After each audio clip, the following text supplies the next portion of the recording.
Hi అండి, నమస్తే. Welcome to my channel Omni Tales. పురాణాల ప్రకారం ఒక రోజులో 1:30 గంట రాహువు, 1:30 గంట కేతువు అంబికని పూజిస్తారు. అలా రాహువు అమ్మవారిని పూజించే సమయాన్ని రాహుకాలంగాను, కేతువు పూజించే కాలాన్ని యమగండంగాను పిలుస్తారు. ఇది ఎందుకో మీకు తెలుసా? తెలుసుకోవాలంటే ఈ వీడియోలో రాహుకాలం, యమగండం వెనుక ఉన్న పురాణ కథ ఏంటో తెలుసుకుందాం. ఈ వీడియోను స్కిప్ చేయకుండా పూర్తిగా చూడండి.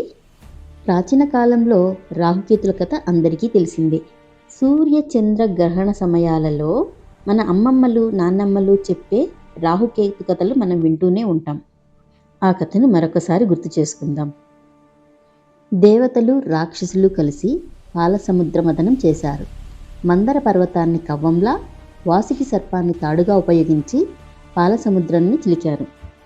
అలా చిలుకుతున్నప్పుడు కామధేనువు, కల్పవృక్షము, ఐరావతము, లక్ష్మీదేవి, చంద్రుడు, హాలాహలం ఉద్భవిస్తాయి. చివరగా అమృత కలశం ఉద్భవిస్తుంది.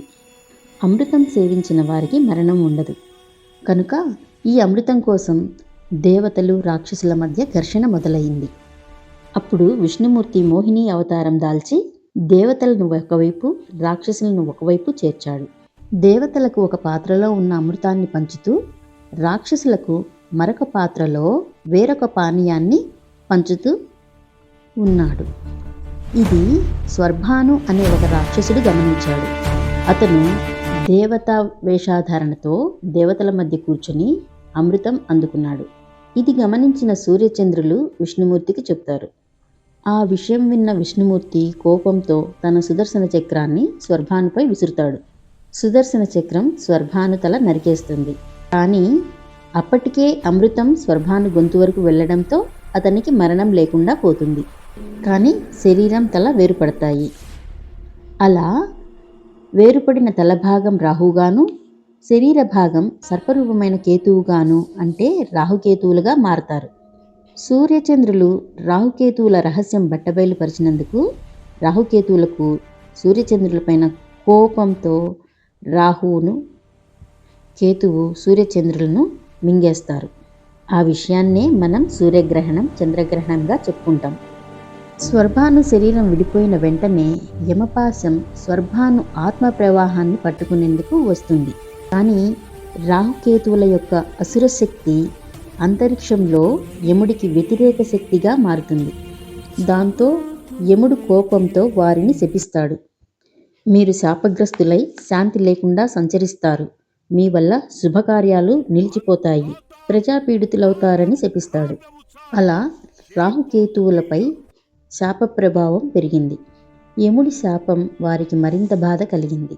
ఆ బాధలో విడిపోయిన శరీరాలతో ఎక్కడెక్కడో తిరిగారు. వారికి ఎక్కడా ఆదరణ దొరకలేదు. దేవతలు, అసురులు వారిని దూరం పెట్టారు. అడవుల వెంట, పర్వతాల వెంట, సముద్రాలపై సంచరించారు. చివరకు హిమాలయాలలో అమ్మ ఆదరణ కోసం అంబికను గురించి తపస్సు చేశారు. అప్పుడు అమ్మవారు ప్రత్యక్షమై వారిని కరుణించి మీకేం కావాలి అని అడిగింది.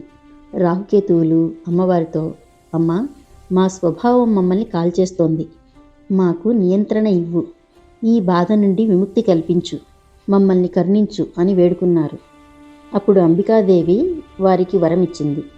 మీరు నిత్యం నా ఆరాధకులై ఉంటే లోకకర్మలను నియంత్రించే గ్రహాలుగా మీకు స్థానం ఇస్తాను అని చెప్పింది. అప్పటి నుండి రాహుకేతువులు అంబికను నిత్యం ఆరాధిస్తారు. నవరూపాలలో ఉన్న అంబికే గ్రహాధిష్ఠా దేవత.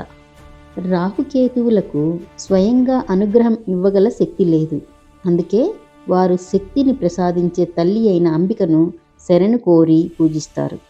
అలా ఒక రోజులో రాహువు ఆధిపత్యంలో ఉన్న కాలాన్ని రాహుకాలమని, కేతువు ఆధిపత్యంలో ఉన్న కాలాన్ని యమగండం అని పిలుస్తారు. వీరు అమ్మవారి శ్రీచక్రంలో ద్వారపాలకులుగా ఉండి అమ్మను ఆరాధిస్తూ ఉంటారు.